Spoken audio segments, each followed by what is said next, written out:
Okay. What's happening? Thanks for joining me again. I'm Chris. I'm Pete. He's Pete. And today we are going to check out a beer from Dogfish Head. This is the Immort Ale. We happen to have two bottles because one of them is fresh from this year, which is this one, which was bottled, was it October 26, 2011, and this one, which was from April of 2007, so 5 years. Yep. So we're going to see what a little bit of time in a bottle does to a beer that is 11%. And the general makeup on this one is it's brewed with maple syrup, juniper berries, peated malt. This is where you're going to do your token impression, Sean Connery. As long as the color matches the cuffs. And vanilla. Vanilla beans. And yeah. I guess in 1995 when they started to brew this, Sam's family owns a farm in western Massachusetts that does maple syrup and stuff. So we got the maple syrup from there. I doubt that it's coming from there now, though. Yeah. But all right, so you want me to crack one? Yeah, then it's aged in oak vats, which I think is very important, actually. Yeah. So let's get these into glasses. Okay, so this is the pint glasses are the newer one here, the 2011. This is the 2007, and there's a huge difference just in appearance right away. The 2011 is basically crystal clear, like a really nice dark amber orange color.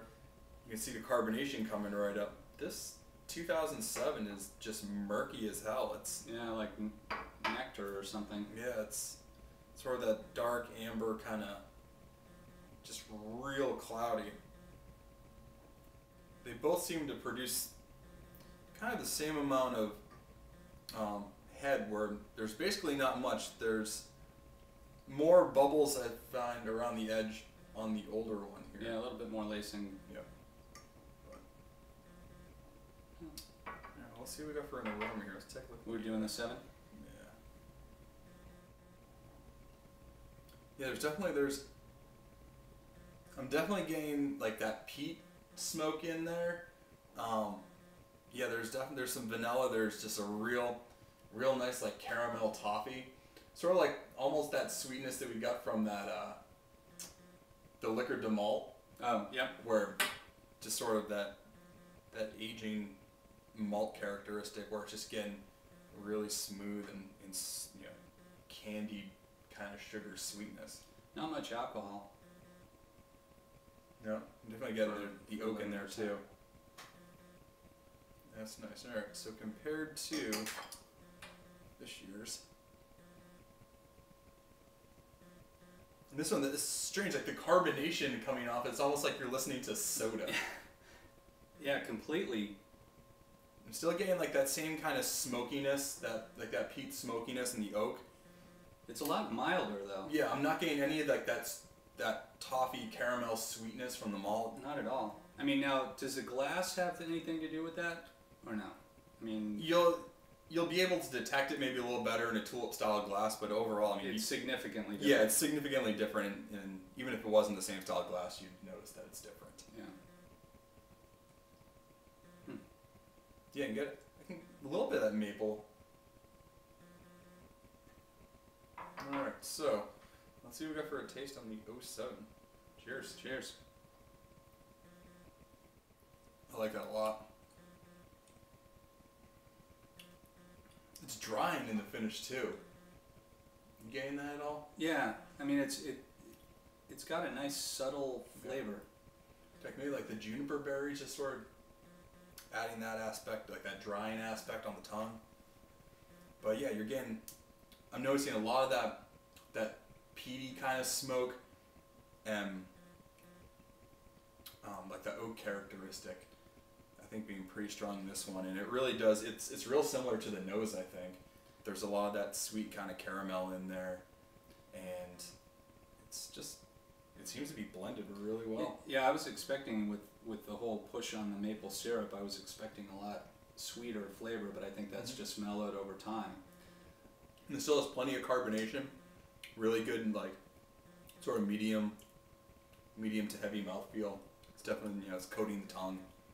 Now I think this has a mixture of Belgian and English yeast in it. Mm-hmm. Well, there's definitely a lot finer bubble in the carbonation there.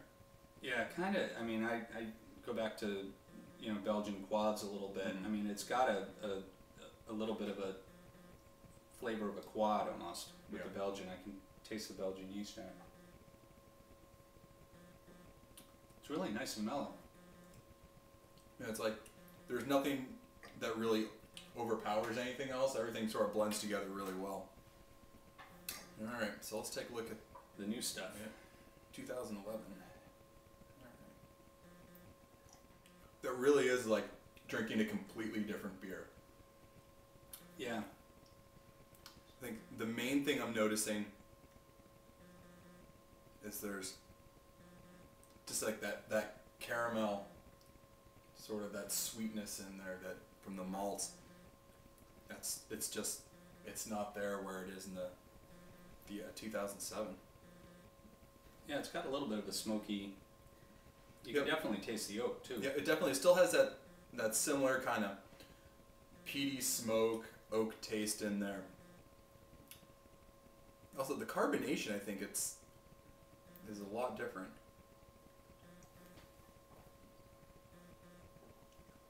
This almost has like your standard carbonation, where this one has it's a lot finer. And I don't know if they changed the yeast that they brewed it with.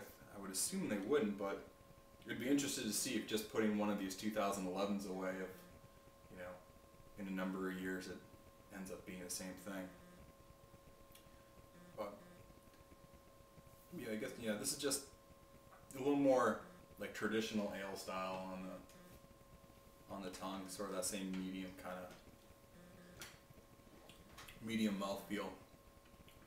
I can't see drinking a lot of this one. No, it's still, I think, there's not much that's blended in it. It still, sort of has some rough edges, but seeing what it can be is, something definitely worth putting beer away for. Speaking of putting beer away, they put beer away for a long time during Prohibition. Yes, they did. 1933 today, right? Yeah.